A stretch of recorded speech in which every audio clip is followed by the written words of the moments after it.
Entonces, hace una semana vimos realmente cómo Ana iba agobiada por toda su lucha, por todo lo que estaba pasando en su corazón, cómo Ana, una mujer atribulada, iba delante del Señor y depositaba no solamente su alma, sino el deseo de su corazón delante del Señor con fe.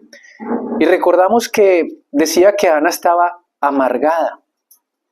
A lo mejor Ana estaba en depresión. A lo mejor Ana estaba pasando por situaciones que muchos de nosotros hemos pasado en muchas oportunidades, pero cómo Ana decidió ir a los pies del Señor y refugiarse en Él. Y a veces nosotros cometemos muchos errores, y es que nosotros no acudimos al Señor de primera mano. Aquel que debiera estar en primer lugar termina estando en una segunda parte o en un segundo lugar. Así que Ana decidió, después de las tribulaciones que tenía, de su sufrimiento y de la humillación por causa de la otra esposa de su marido o de la otra mujer de su marido, pues decidió de alguna forma ir al Señor y depositar esas necesidades en Él. A tal punto, dice la Escritura, que el Señor se acordó de ella. No era que el Señor la olvidara, no. Pero la Escritura resalta esto. Dice que el Señor se acordó de ella y le concibió el deseo de su corazón. ¿Saben por qué? Porque era la voluntad del Señor que la lámpara de Dios no se apagara para el pueblo de Israel. ¿Por qué? Porque la palabra de Dios escaseaba. Esto nos lleva a un segundo punto, y ese segundo punto es que muchas de nuestras oraciones no son contestadas por una sencilla razón, porque no están de acuerdo o en consonancia con la voluntad de Dios. A veces uno pide, y como lo dice Santiago, que ya lo hemos resaltado varias veces, pide, pero pide para su propio placer, para satisfacerse a sí mismo. Y en relación con la palabra de Dios, pues el Señor no quiere que nosotros nos satisfagamos a sí mismos, sino que nos demos en un favor hacia los demás. Que no seamos egoístas, sino que pensemos en el prójimo. Por eso dice el Señor, amarás a tu prójimo como a ti mismo. Y esto se refiere básicamente a que nosotros vinimos fue a servir, no a ser servidos. Y eso fue lo que dijo Jesús. Yo no vine a ser servido, yo vine fue a servir a los demás. Y esto en esencia es uno de los puntos claves de la vida cristiana. Porque a veces nosotros nos tornamos egoístas con los demás, pero hasta nuestras oraciones de manera inconsciente también pueden llegar a ser egoístas, fruto de nuestro propio corazón, ¿cierto? Porque pensamos mucho en nuestras necesidades y no pensamos en las necesidades de los demás. Entonces, por eso el Señor dice que debemos amar a nuestro prójimo, y esto se ve relativamente asociado a la forma en la que nosotros podemos orar. Ana estaba sufriendo, pero ese sufrimiento era causado por la otra mujer de su marido. Y realmente esto era una afectación familiar.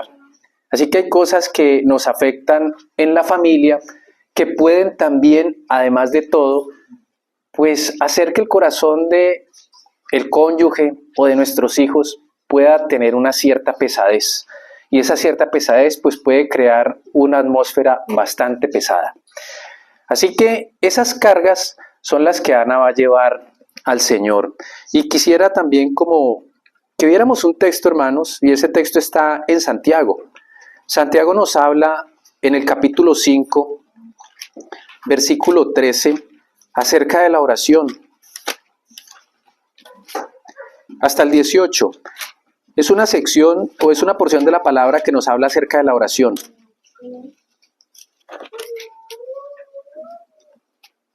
Y allí está la dinámica de la oración que Santiago quiere utilizar para que los hermanos puedan tener luz en esto.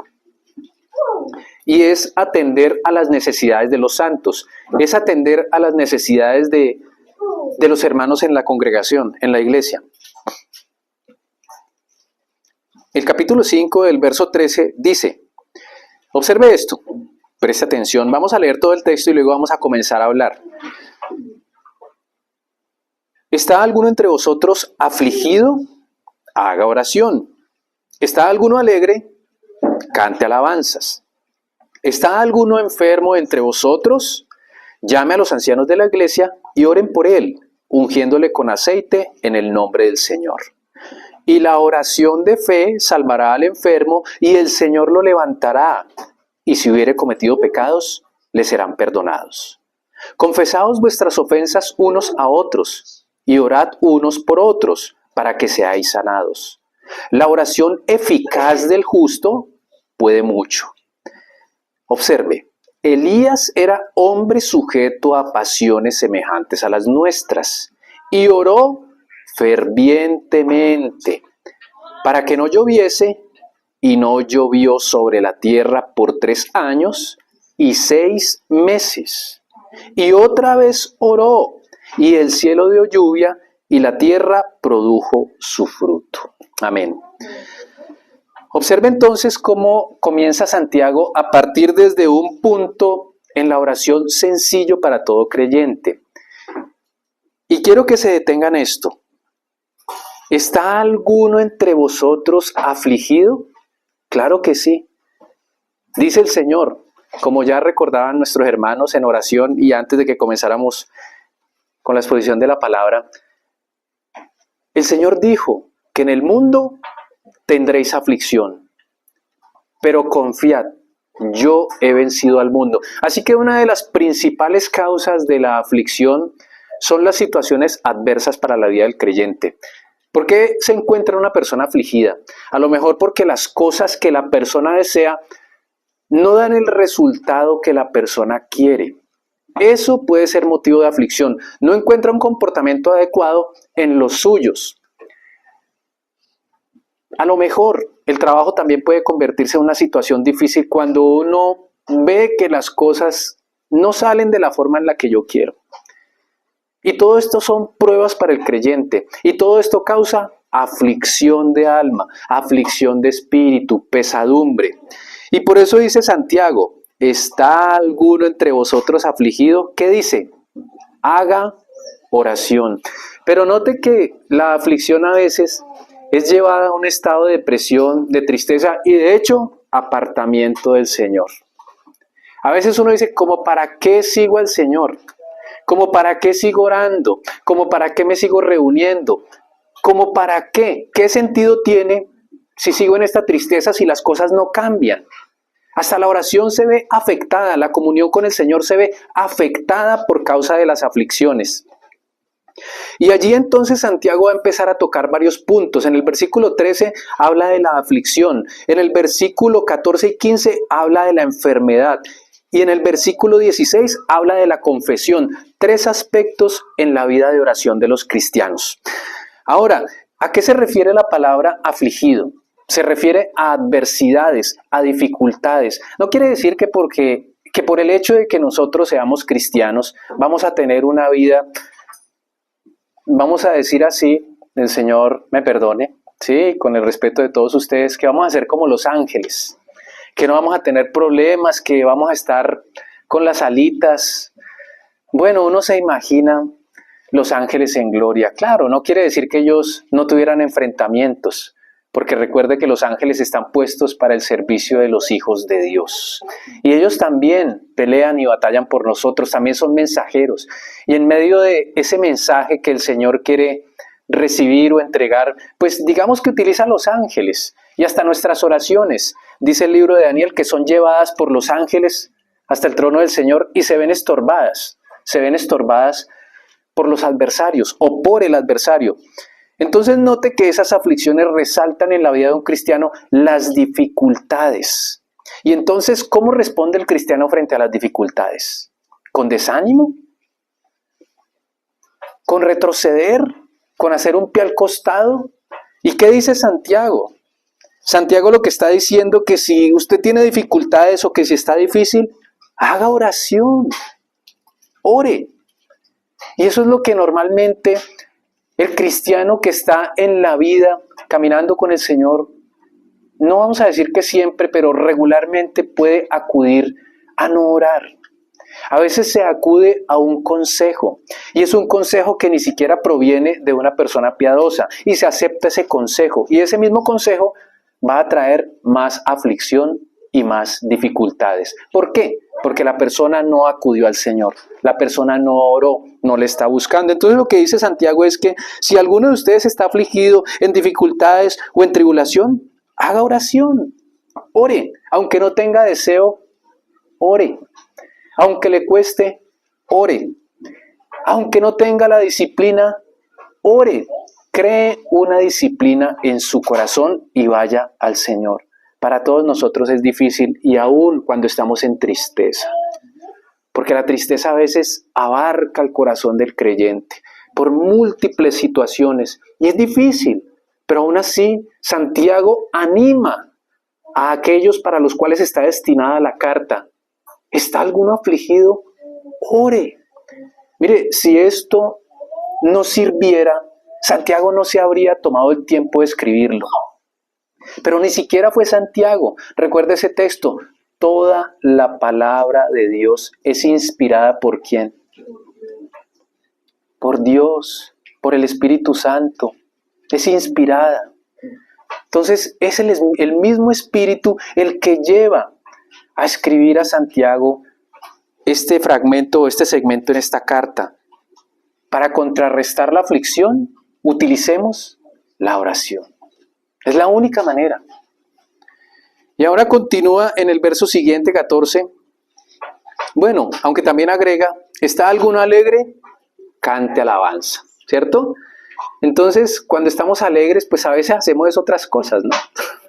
A veces uno no agradece al Señor, sino uno está feliz y bueno, hagamos fiesta y hagamos de todo, pero no estamos agradeciéndole al Señor. A veces vamos al Señor cuando estamos afligidos, a veces, pero cuando estamos alegres nos olvidamos de alabar al Señor. Y note que el Señor merece alabanza en todo tiempo. Incluso en las mismas aflicciones nuestras el Señor merece alabanza. Y en la misma alegría el Señor merece alabanza. O sea que permanentemente debemos estar alabando al Señor. Observe el versículo 14. ¿Está alguno enfermo entre vosotros? Llame a los ancianos de la iglesia y oren por él, ungiéndole con aceite en el nombre del Señor. Y la oración de fe salvará al enfermo, y el Señor lo levantará. Y si hubiere cometido pecados, le serán perdonados. Note entonces así que en la gran mayoría de epístolas de Pablo, Pablo exhorta de manera continua para que aún nosotros estemos orando permanentemente. Si ustedes leen todas las epístolas, Pablo va a estar instando a que la persona ore. Nosotros ya hemos visto algo de eso, y que la persona ore todo el tiempo. Sin embargo, dice esta parte que llame a los ancianos, dice Santiago, y los ancianos hace parte del presbiterio de la iglesia, los cuales eran constituidos por los mismos apóstoles. Y en algunos casos, cuando el Señor comenzó obras en ciertos lugares, el Espíritu Santo puso el peso sobre alguna persona y esa persona fue encaminada a llevar una responsabilidad. No necesariamente fue que alguien vino y lo nombró o alguien fue y lo nombró. A veces el mismo Señor permitió esa situación. Pero una vez, recuerden esto, que estaban los apóstoles orando y dice el Espíritu Santo a los apóstoles, recuerden, apartadme a Bernabé y a Saulo para la obra a que los he enviado. Los llamó el Espíritu Santo y el Espíritu Santo los comisionó y fueron enviados. Sin embargo, ellos mismos, después de haber recibido esa encomienda del Espíritu Santo, ahora se dirigen a varios lugares, a las provincias, a las iglesias que ya estaban fundadas, y allí ellos nombran ancianos. Y estos ancianos son los que representan al cuerpo de Cristo. En ese lugar, en esa iglesia local. Y entonces dice aquí Santiago que si alguno está enfermo entre vosotros, llame a los ancianos de la iglesia y oren por él, ungiéndole con aceite en el nombre del Señor. Ahora, mucha gente ha tomado este pasaje de manera literal. ¿Quiere decir entonces que cuando la persona está enferma hay que hacer lo que dice Santiago? Bueno, esto es algo que ha tenido cierta controversia. El Señor Jesucristo nunca utilizó aceite para orar por los enfermos y que fueran sanados. Ustedes lo pueden leer en todo el Nuevo Testamento. Ustedes ven que Pedro también iba pasando y su sombra caía sobre los enfermos y algunos eran sanados. Y en muchos casos los apóstoles no utilizaban aceite para que los enfermos fuesen sanados. Sin embargo, de manera tradicional se entiende que el aceite era medicinal y el vino era antiséptico. Recuerden también que cuando el Señor narra la historia de el buen samaritano, recuerden que lo llevó al mesón o le pagó a otro para que lo llevara al mesón y utilizó aceite y vino. El aceite era medicinal y el vino era antiséptico, pero no significa que esto sea la regla general siempre. Hay cosas que no se pueden tomar de manera literal. No estamos diciendo que no se haga, no estamos diciendo eso, pero no siempre sería la regla, ¿sí? ¿Qué es lo que sana? El aceite, la fe. ¿Qué es lo que sana? La oración. El Señor obra a través de la oración. La fe de la persona hace que el Señor se vea movido y sane, ¿sí? No quiere decir que entonces vamos a utilizar algo para que la persona definitivamente sane y ya, entonces vamos a depositar nuestra fe en lo que hace que la persona sea sana, sabiendo que la sanidad procede de Dios, ¿cierto? Y la oración de fe salvará al enfermo y el Señor lo levantará.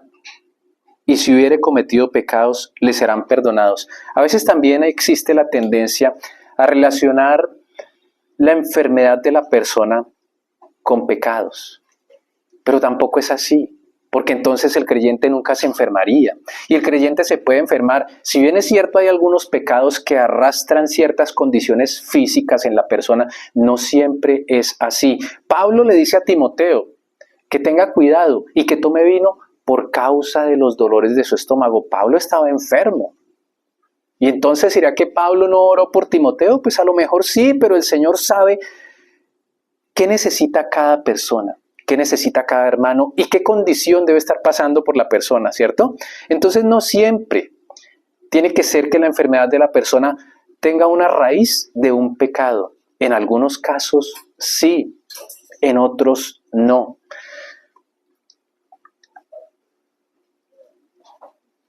Luego va a decir que, y si hubiere cometido pecados, le serán perdonados. Pero la relación de todo esto es que la oración de fe salvará al enfermo y lo levantará. A veces se ha perdido una práctica, y es que es necesario incluso, ¿a quién debemos apelar? El Señor utiliza muchos medios, pero normalmente bajo cualquier situación de enfermedad debemos apelar al Señor. A veces se nos olvida que para cualquier situación de enfermedad, oremos al Señor. Estemos en Él, roguémosle a Él, pero a veces no acudimos en primera instancia a Él. No estamos diciendo que los médicos no sean útiles, sí son útiles, claro, y son un instrumento del Señor, pero en primera instancia debemos acudir a la oración. A la oración, bajo cualquier circunstancia, la oración. ¿Por qué? Porque la palabra del Señor no es en vano. Y la oración de fe salvará al enfermo. Y el Señor levantará al enfermo. Muchos milagros han ocurrido. Muchos milagros. Recuerden, había un hombre cojo de nacimiento, inválido, y estaba en un estanque. Y el Señor lo ve y siente misericordia de él. El Señor le dice, le hace la pregunta más o menos como que, si quieres ser sanado. Y este hombre le dice, Señor, pero es que no tengo quien me meta al estanque. Y él le dice, como que le pregunta, bueno, ¿quieres ser sanado? ¿Sí o no? O sea, no importa quién te meta al estanque, el que te está preguntando es el Señor. Él no había ido al Señor. Él había ido era depositando su fe en otros medios, en otros asuntos. Y al final lo que hizo él fue reconocer y dijo, bueno, Señor, no tengo quien me meta al estanque. Ni siquiera le dijo, bueno, sí, yo quiero ser sano. Sí, en ese sentido, ¿no? Pero esas fueron las palabras que él utilizó. Pero no tengo quien me meta al estanque. Y el Señor le dijo, levántate. Toma tu lecho y anda. O sea, deja esa condición de miseria. Levántate. Levántate. Y al instante se levantó, tomó su lecho y se fue. Los primeros no son los médicos y no estamos desvirtuando esto. No, no. También son un medio que el Señor utiliza. Recuerde la mujer que llevaba varios años con flujo de sangre. Había gastado todo lo que tenía en médicos. Y al final había escuchado de Jesús y dice en su cabeza, si tan solo pudiera tocar el borde de su manto, seré sanada.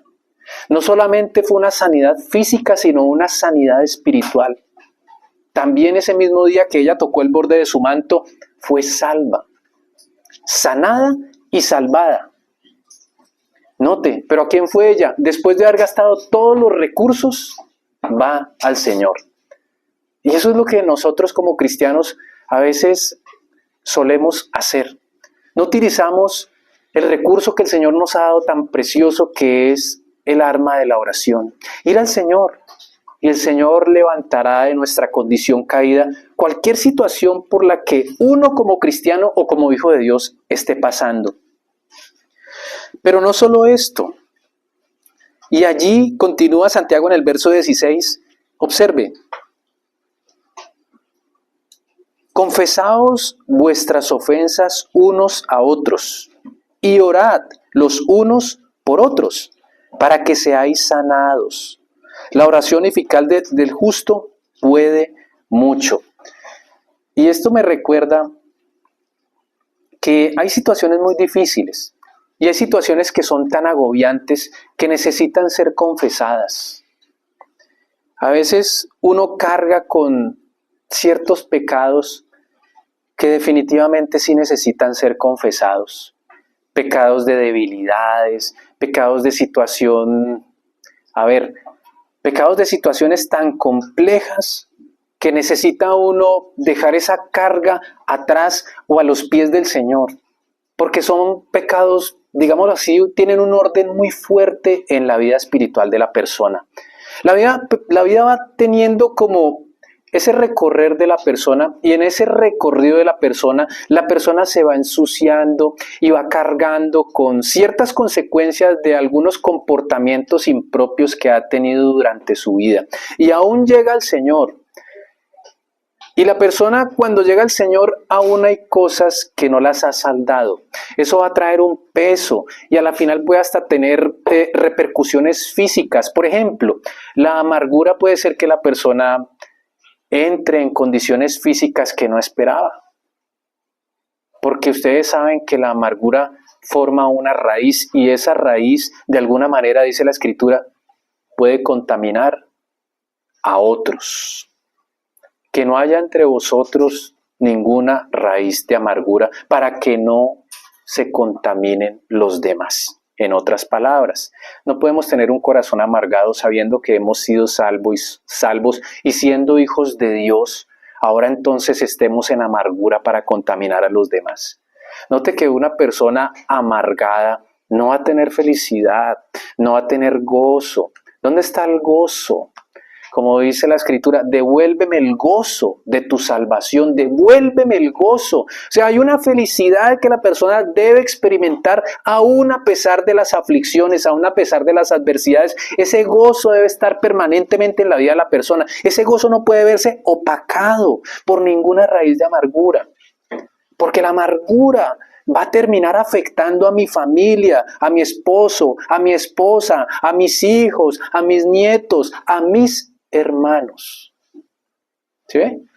Entonces, hay situaciones que es necesario que se lleven a la confesión. Es necesario buscar una persona madura en el Señor o alguien que nosotros consideremos que puede tendernos una mano y llevar esta situación a los pies de Cristo unos por los otros. Confesaos vuestras ofensas unos a otros. Unos a otros, hermanos. Si uno ofende al otro o el otro lo ofende a uno, pues vamos al hermano. Hermano, yo me sentí mal con esto que pasó. Pero a veces uno empieza a anidar eso en el corazón. Lo empieza a anidar y a guardarlo y a guardarlo. No, hermano, me sentí mal. Es algo sensato en el cuerpo de Cristo. Confesaos vuestras ofensas unos a otros y orad los unos por los otros. Escuche lo que dice un hermano. La belleza de la comunión cristiana se manifiesta en la práctica de la oración mutua una vez que los pecados han sido confesados y perdonados. El ofensor y el ofendido ora el uno por el otro. Juntos se encuentran fuerza espiritual y consuelo en el Señor. Esto lo dice un hermano y es una verdad real, hermanos. Cuando uno ha ofendido a otros, uno debe agachar la cabeza. Debemos agachar la cabeza y, Señor, primero ir al Señor. Señor, te he ofendido. Y luego ir al hermano, si se considera que se debe ir al hermano, si se considera. Y orar juntos. Y el Señor va a restaurar todos estos hilos. Ese mismo verso 16 dice que la oración del justo es poderosa. Es una oración eficaz. Porque no hay mayor justicia que estar a los pies de Cristo. No hay mayor justicia que obedecer las Escrituras. ¿Sí? Y allá a continuación, el verso 17 y 18 son los versos preciosos. Y dice la Escritura: Elías era un hombre sujeto a pasiones semejante a las nuestras, y oró fervientemente para que no lloviese. Y no llovió sobre la tierra por 3 años y 6 meses. ¡Qué poder esa oración! ¡Qué cosa tan increíble! Que por la oración de una persona débil, una persona corriente, una persona de carne y hueso, deje de llover 3 años y medio. ¿Se puede usted poner a pensar en esto? Deje de llover por 3 años y medio porque su oración es contestada. Es increíble. Y oró, y otra vez oró, y el cielo dio lluvia y la tierra produjo su fruto. Realmente a mí me parece increíble la oración de Elías. Y Elías no solamente es mencionado en este pasaje, Elías es mencionado varias veces en el Nuevo Testamento. Y una de estas veces es cuando Juan el Bautista lo anuncia en Lucas 1, 16 y 17, en el Evangelio de Juan. Antes de que Juan el Bautista nazca, dice: y vendrá en el espíritu de Elías, refiriéndose a Juan el Bautista. Esa es una de las veces que anuncia a Elías. Y otra vez se muestra a Elías allá en Mateo 17:3, cuando el Señor está en el monte de la transfiguración y aparece Moisés y aparece Elías. Elías simboliza los profetas y Moisés simboliza la ley y los profetas delante del Señor en el monte de la transfiguración. Así que Elías tiene un gran renombre no solamente en el Antiguo Testamento, sino también en el Nuevo. Observe lo que dice en el griego original este mismo pasaje. Y Elías oró con oración. Quiere decir esto que Elías no dejó de orar hasta que no dejó de llover. Oró permanentemente. A veces nuestras oraciones no son así. A veces nuestras oraciones no tienen ese sentido de insistencia. Nuestras oraciones como que se pierden. Y observe lo que dice la Nueva Traducción Viviente y la versión Dios habla hoy. Dice que Elías oró con fervor. O sea, no solamente oró continuamente, sino que oró de manera fervorosa. Y eso de orar con fervor no es más que con ese fuego que está en el corazón del creyente. A ver, valga la redundancia, del creyente que cree, porque se entiende por creyente la persona que cree. Pero de manera paradójica hay creyentes que a veces no creen.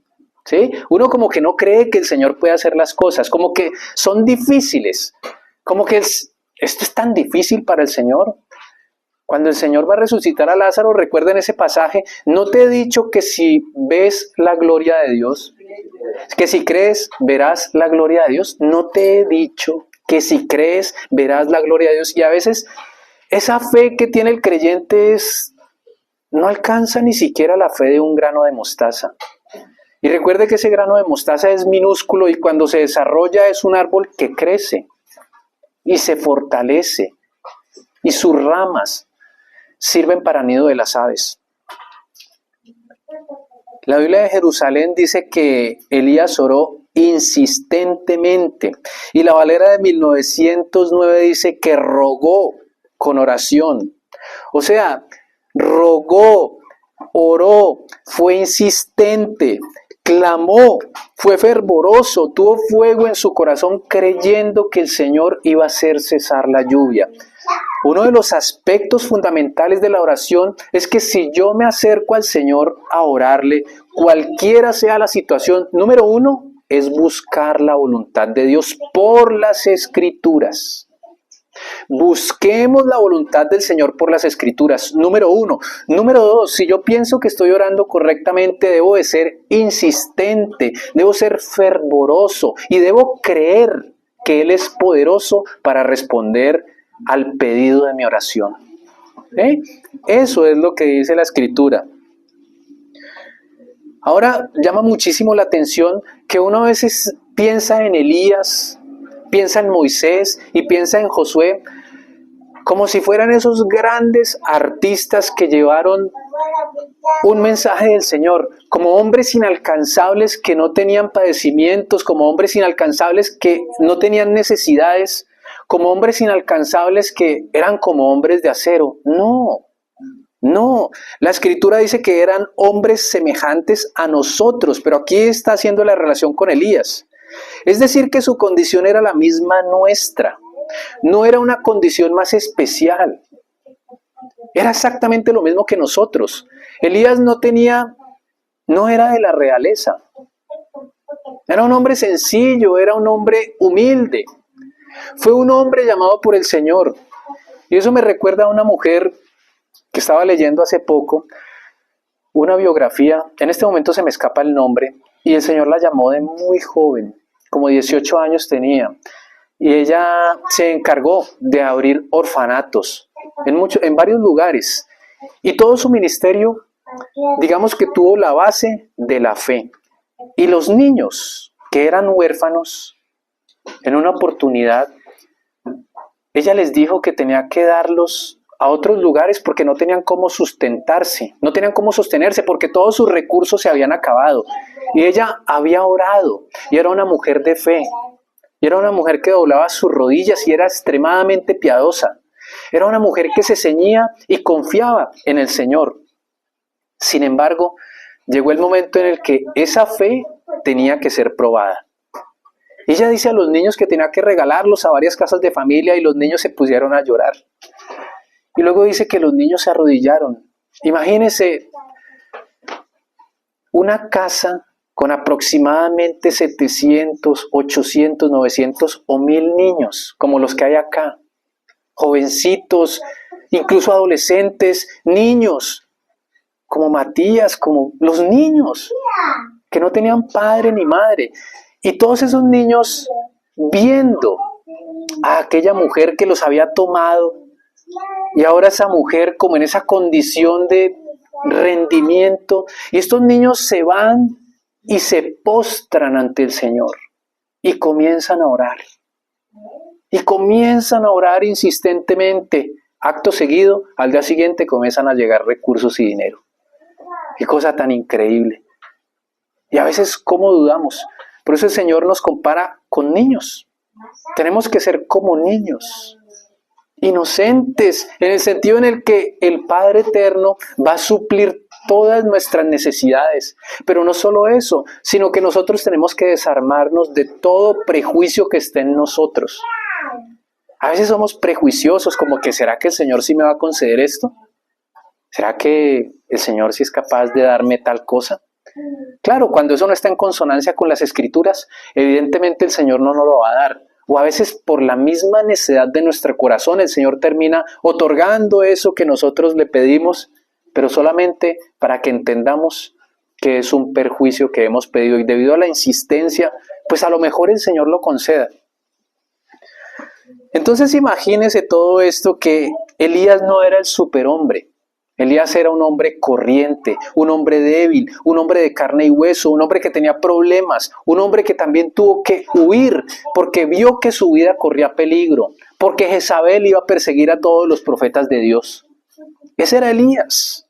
Huyó, Elías lloró, Elías gritó, Elías también estaba triste. Elías tuvo miedo. Amén, tuvo miedo por su vida. ¿Qué significa eso? ¿Que Elías era de acero? Claro que no. Elías era un hombre normal, un humano normal, un humano corriente como todos nosotros, con necesidades, a lo mejor con dolores, con tristezas. Pero su mayor preocupación era avanzar en el trabajo que el Señor le había dado. Esa era la mayor preocupación de Elías. Por eso se convierte en un gran referente y de hecho aquí Santiago lo cita. Así que la palabra fervientemente, cuando habla de que Elías oró fervientemente, esa palabra en el original significa oración, adoración ferviente en amor. Quiere decir que Elías realmente amaba al Señor, que Elías vivía y respiraba por el Señor, por el trabajo que el Señor le había dado. Elías adoraba al Señor en oración, se acercaba a Él. Quisiera que miráramos un poco acerca de esa oración. Está en Primera de Reyes 17:1, mis hermanos.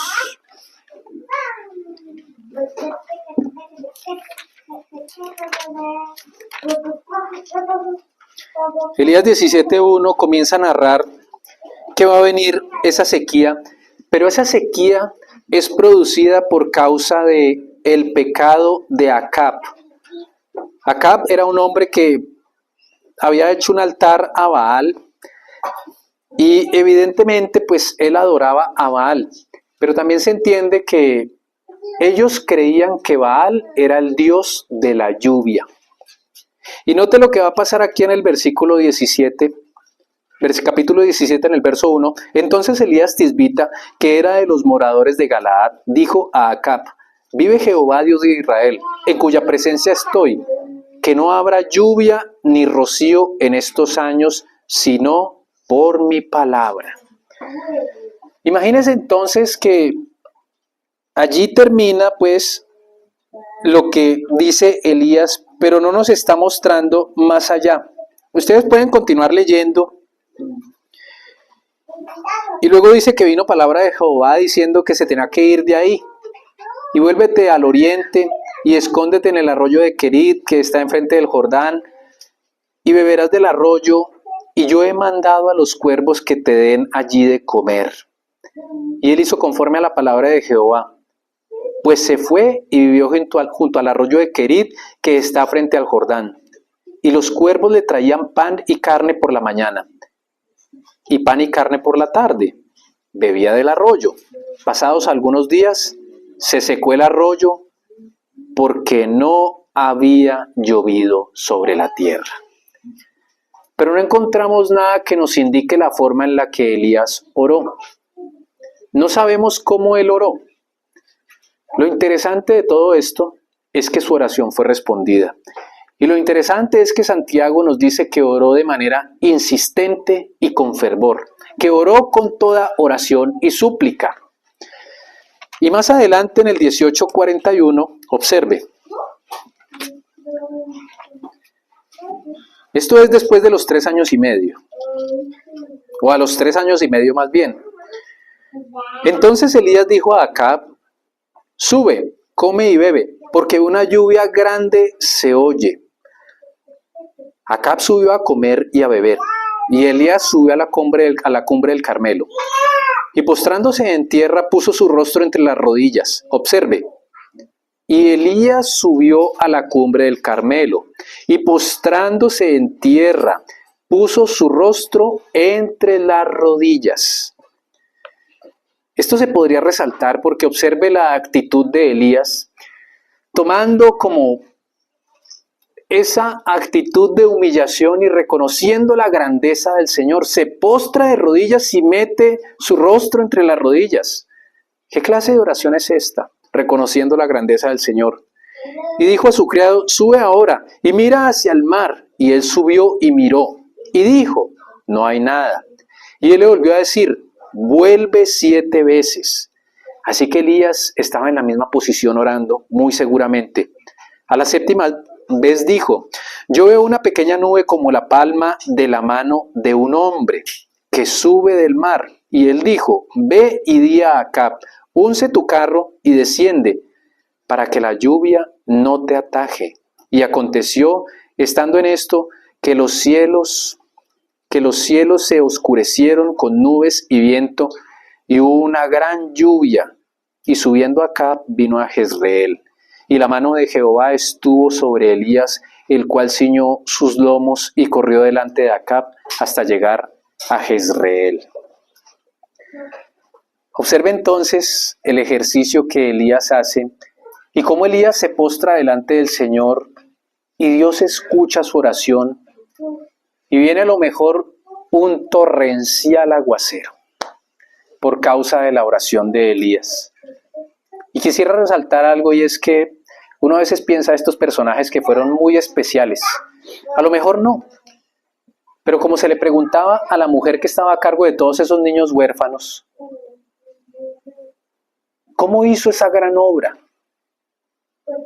de hacer orfanatos y de adoptar niños y posteriormente un hijo suyo, por así decirlo, un hijo espiritual, también fundó escuelas?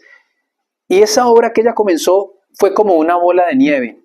Y esa bola de nieve creció y creció y creció a tal punto que esa obra que comenzó Dios con una jovencita, que posteriormente esa mujer llega a la longevidad y muere, y esa obra continúa. Se le pregunta a ella que cómo logró hacer todo eso. Ella dice que simplemente se dispuso, que le creyó al Señor. Y a veces uno piensa que estos hombres de la Biblia fueron tan grandes, pero que el Señor conmigo no puede hacer lo que Él quiere. Y claro que no lo va a poder hacer si no hay una disposición en el corazón. Y es que el corazón nuestro tiene que estar dispuesto para que el Señor pueda trabajar en nosotros. Recuerden a Josué. En el capítulo 10 dice que Josué oró y se detuvo el sol. Pero no solo eso. Y Josué también era un hombre corriente, un hombre con miedo, un hombre débil. Pero también Elías oró y el hijo de la viuda volvió a la vida. Eso lo registra Primera de Reyes en capítulo 17, del 19 al 22. Pero también Eliseo oró y el hijo de la samaritana fue devuelto a la vida en Segunda de Reyes. Y no solo esto, observe, Ezequías oró y 185,000 soldados asirios fueron muertos. Pero eso no termina allí. Uno podría pensar, ¿y en el Nuevo Testamento entonces qué hay? Pues hay muchas oraciones respondidas. Y una de ellas es de resaltar. Y la iglesia en Jerusalén oró y Pedro fue librado de la prisión. Recuerden que toda la noche estaban orando cuando Pedro estaba en la prisión porque su vida, él iba a perecer. Pero la iglesia empezó a orar insistentemente, día y noche, orando por la liberación de Pedro. Y luego aparece el ángel de Jehová, dice, y abre las puertas, le despierta, le dice que se ponga el manto y lo saca. Y le conduce hasta la casa donde están los hermanos. Y era tanta la impresión que él empieza a tocar a la puerta y sale una muchacha y ella no creía que era Pedro y dice, y es Pedro, y va y le dice a los demás, pero no abre la puerta. ¿Es Pedro a la puerta? No, ¿cómo? Estás loca, Pedro está en la cárcel. Y al final ella no creía que era Pedro, y bueno, pero si es Pedro, entonces ¿por qué no abre? Era tanta la emoción que no abría la puerta, ya no entendía. Y luego abren la puerta, ¿ustedes se imaginan una oración como esta contestada? Pedro, después de estar en prisión, ahora está libre. Y todo esto nos lleva a que la oración, en cualquier sentido, debe ser insistente, debe ser ferviente. Como dice Pedro, como dice Pablo, orad sin cesar. Orad sin cesar. Oremos todo el tiempo, oremos unos por otros. Y reconociendo siempre que no sabemos orar, que es el Espíritu Santo el que nos ayuda, que no nos creamos suficientes en nosotros mismos Y que no es la multitud de palabras que utilizaban los escribas y fariseos, no. Que no es para que nos escuchen. Y es mejor ser pequeños. Es mejor reconocer que no sabemos orar. Y que el Señor nos ayude y nos guíe. Porque el Espíritu es el que clama a través nuestro. Es mejor reconocer que aún necesitamos aprender a orar. Es mejor reconocer que seguimos siendo pequeños. No importa que llevemos más de 20 años, seguimos siendo pequeños. Amén. Amén, hermanos. Seamos entonces como Elías, fervorosos en oración.